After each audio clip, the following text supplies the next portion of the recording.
Absolutely based on interviewing over 40 witnesses over 4 years. En distintas partes del mundo, gobiernos, militares e investigadores han comenzado a estudiar lo que hoy llaman fenómenos anómalos no identificados. The technology that we faced was far superior than anything that we had. No es ciencia ficción, es un tema que está sobre la mesa. Pero lo interesante no es solo lo que ocurre afuera. Dentro de la realidad venezolana se han reportado avistamientos de objetos no identificados en el cielo. Sí, rápidamente vemos que viene por encima de la montaña un artefacto con forma de plato invertido. Incluso, historias y noticias reportan personas que tuvieron encuentros con seres no humanos. El objetivo de esta investigación es saber cómo interpretan los ciudadanos de a pie todo este tema. Familiares del campo que han avistado cosas en los cielos, pues. Recopilando información y desmentir los mitos y descubrir las verdades sobre los ovnis en Venezuela.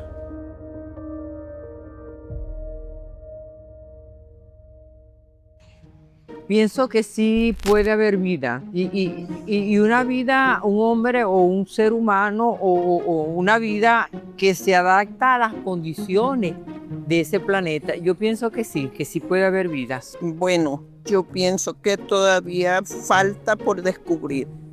De los marcianos, de los ovnis, yo sí he oído cuentos, cosas que han sucedido, ¿no? ¿Qué hay, muchachos? Buenas tardes, espero que estén muy bien. Bienvenidos al 7º capítulo de esta serie de videos que estoy haciendo de mitos, leyendas e investigaciones acá en Venezuela. En particular, esta investigación me llama mucho la atención. Hace mucho tiempo, más o menos como hace 5 años, investigué sobre esto, me puse un poco friki con el tema, pero lo dejé pasar y hoy lo vamos a volver a retomar. Creo que la población venezolana ha cambiado con respecto a este tema y ese tema es un cúmulo de complejidad. Es creer en los ovnis y en la población, en la realidad o en la ciencia ficción. Hoy también los científicos lo investigan, pero de una forma un poquito más sutil. Incluso la población de los 2000, de la nueva generación, lo ha tomado muy normal. Porque claro, la pregunta es, ¿realmente existen seres inteligentes aparte del planeta Tierra, afuera en el universo? Eso lo vamos a preguntar a la población. Y claro, empecé a recabar demasiada información, tanto que solamente me quedé con 2 ubicaciones, porque tenían información en periódicos de los años 50 y con vecinos que testificaron en la policía que todo lo que estaba sucediendo era real. Pero para entender un poquito más de estos datos, vamos con los conceptos principales de toda esta investigación. Los primeros términos oficialmente fueron en 1952, tras años de títulos sensacionalistas que hablaban de platillos voladores, término nacido del avistamiento de Kenneth Arnold en 1947. La Fuerza Aérea de los Estados Unidos decidió profesionalizar el lenguaje. Fue el capitán Edward Ruffel, al mando del proyecto Libro Azul, quien acuñó la sigla UFO, Objeto Volador No Identificado, traducida al español como OVNI. Este cambio buscaba una clasificación neutral para cualquier fenómeno en el firmamento que desafiara una explicación inmediata.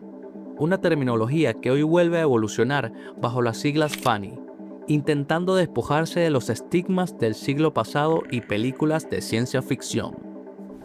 Y bueno, muchachos, sin más nada que decir, vamos a la primera ubicación. Creo que estoy un poquito ansioso porque este tema me gusta. No hay que tomarlo como un loco, como un friki, porque realmente es una información que a nuevas generaciones le ha parecido muy normal, muy particular. Creo que, como dice Platón, no somos los únicos en el universo, pero lo más relevante que quiero hacer dentro de esta investigación es qué piensa la población venezolana. Creo que eso es lo que quiero hacer, es simplemente eso. ¿Qué piensan las personas normales de calle con respecto a todo este tema del planeta Tierra y, no sé, seres de otras partes del mundo? Entonces, sin más nada que decir, iniciemos el episodio. Monse, rápido, graba esa vaina, mira qué arrecho. Ya rápido, va. arriba de la casa. Voy, ya va. Mira, tómalo un platillo. Ya va. Coño, ahí, déjalo ahí que está parado. Nada, huevo, nada, mira esa Mierda. mierda. Coño, pero mira, justo en el momento en que nos vinimos, mira. No se mueve, mira. No, que eso dura así parado, no te digo que nosotros fuimos, así fue como el que nosotros vimos. La primera ubicación donde quise realizar mi investigación fue un punto donde siempre se escuchan historias de todos estos avistamientos. Se llama el Guaraíra Repano. Todas las personas hasta esta fecha siempre cuentan que han visto luces encima de la montaña. Definitivamente esta montaña tiene demasiadas historias. Entre esas se encuentran estas luces que se ven desde las 7 de la mañana a las 3 de la madrugada, que se empiezan a ver como objetos voladores no identificados por el movimiento de las luces, que son un poco erráticos, que no concuerdan con el movimiento de una nave normal, como un avión. Muchas entrevistas que he podido ver siempre son los mismos testimonios. A las mismas horas se ven luces erráticas cruzando o entrando dentro de la montaña. Los registros históricos y testimonios de senderistas coinciden que los meses de mayor actividad suelen ser durante la transición de la sequía a las lluvias, mayo y junio, y en el inicio del invierno, octubre y noviembre. En cuanto a las horas, el pico ocurre entre las 7 p.m. y las 9 p.m. y de nuevo en la madrugada cerca de las 3 de la mañana, cuando la contaminación lumínica de la ciudad baja y los contrastes térmicos de la montaña son más fuertes. Vigilias nocturnas, nos quedábamos en sitios en la playa, en el Ávila, para observar los cielos, ¿no? Y empezamos a las 6 de la tarde y siempre entre 7 y 8 y entre 3 y 5 de la mañana veíamos este tipo de artefactos. Si alguien conoce a Héctor Escalante, sabrá que en octubre del 2025 él avistó uno de esos sucesos con un platillo volador invertido, en donde pudo verlo pasar muy cerca y que era muy gigantesco dentro de la montaña. Porque nada nos obligó a ver, ni ruido, ni sensación de nada, simplemente fue algo interno, decidimos mirar hacia atrás. Esto fue a la altura de Mari Pérez, no sé por qué bajamos por allí. Y de pronto cuando vemos así rápidamente, vemos que viene por encima de la montaña un artefacto con forma de plato invertido, gigantesco además, luces intermitentes en su contorno. Y esto subió y volvió a bajar. Hoy, el enigma de los cielos venezolanos sigue más vivo que nunca. A pesar de que Venezuela se posiciona como el tercer país con mayor actividad ovni en Latinoamérica, las investigaciones han pasado de los informes policiales de antaño a una red de investigadores independientes que luchan contra el escepticismo. Figuras como el periodista Héctor Escalante han dedicado décadas a recopilar testimonios modernos, manteniendo viva una comunidad que ve en el Ávila y nuestras cordilleras algo más que simples paisajes. Hay demasiadas cosas en esta montaña que tienen que ver mucho con teorías, también con conspiraciones. No creo mucho en eso, me gusta investigar, pero sinceramente hay que ver para creer. Héctor Escalante ha hecho demasiadas investigaciones, muchas entrevistas, y hay personas que sí coinciden en que la montaña tiene un punto telúrico, un punto de energía, en donde es un portal que entran y salen muchas cosas. Pero siempre son los mismos testimonios. Unas luces, platillos invertidos, en donde se pueden ver a grandes velocidades. Yo sinceramente nunca he visto aquí en Caracas uno. En Charallave sí, pero en Caracas no. Y en la montaña mucho menos, porque no he acampado todavía. Cuando lo haga, bueno, yo les diré. Y haremos una casa de ovnis a ver. Ahora es momento de irnos a otra locación para saber un poco más sobre las noticias que han sucedido, pero ahora en pleno centro de la ciudad. Lo más curioso es que ha aparecido en periódicos y en diarios de la época, en los años 50. De seguro sí, es demasiado humanocentrista pensar que solamente somos lo único que existimos en este tan vasto universo. Solo que sí, las vidas que existen fuera son superiores incluso a las de nosotros, que por algo nos están invitando.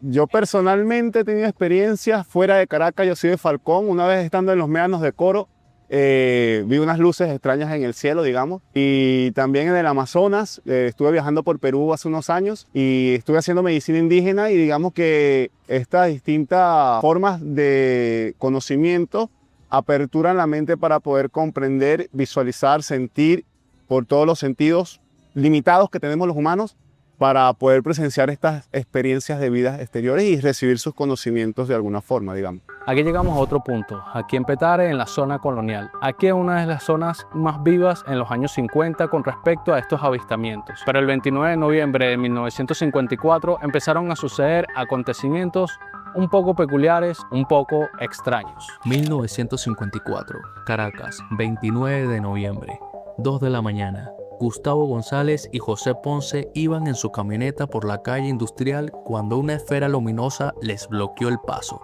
De la nada apareció un ser pequeño, muy fuerte y cubierto de pelos rígidos como púas. González, en lugar de correr, se bajó a pelear. Cuando intentó darle una puñalada, el cuchillo simplemente resbaló, como que si la criatura tuviese piel de acero.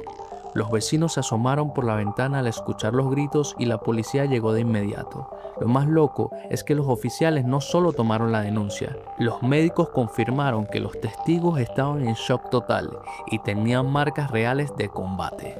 En los periódicos de la época no se hablaba de otra cosa, la batalla contra los marcianos en Petare. La noticia fue tan real que los vecinos fueron a la policía a dar sus testimonios y de ahí pasaron a los periódicos y a los diarios. Por eso es que se dice que fue muy fehaciente esta información, porque los vecinos fueron testigos de esa pelea y de ese combate que hubo esa noche. El caso Petare dejó de ser un relato local para convertirse en el epicentro de la ola del 54, una de las mayores crisis de avistamientos en la historia. Este fenómeno no se limitó a Caracas. Reportes de encuentros con seres inéditos y naves metálicas se extendieron rápidamente por los estados Zulia, Lara y Carabobo, sumiendo al país en un estado de alerta. La magnitud del incidente fue tal que Cora Lawrence, directora del APRO, lo catalogó como uno de los pilares de la ufología mundial, que hasta el día de hoy sigue sin explicación alguna. En Kepler hay agua, posiblemente haya algún tipo de vida. La distancia de Kepler al planeta Tierra es de 500 años luz.